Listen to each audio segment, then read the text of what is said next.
Daniel Andrews called it a day during the week, a shock to many, the timing of it at least. Will it mean a less autocratic government in Victoria?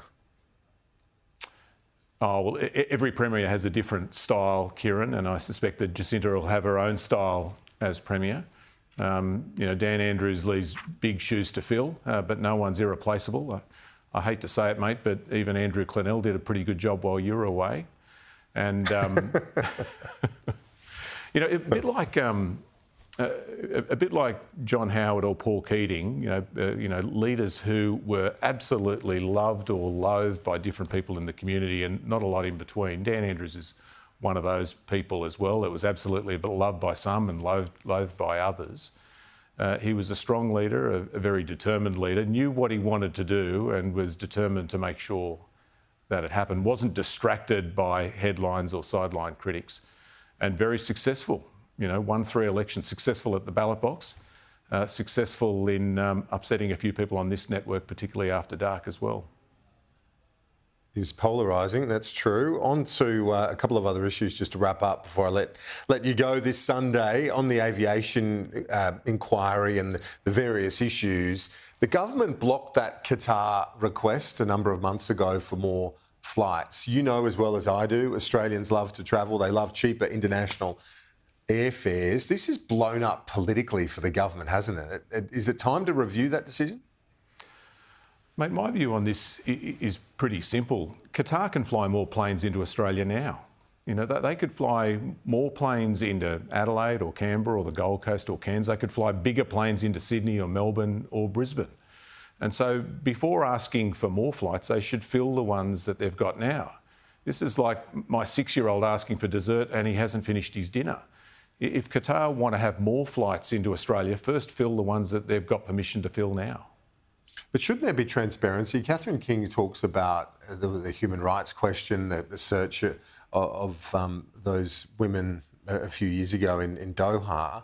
And so if it's a question about the standards out of Qatar and then yet you and other government ministers are saying flying to other cities, it doesn't stack up. Is it time for transparency from the minister?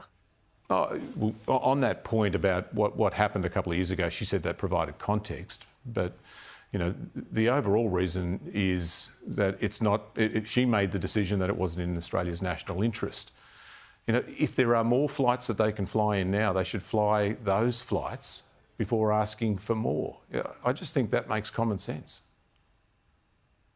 And finally, The Voice, 2 weeks out. Is it all gone? Is it done? Well, mate, voting hasn't even started yet. It starts tomorrow in some states where there's no public holiday. It starts on Tuesday for states like New South Wales, which does have a public holiday.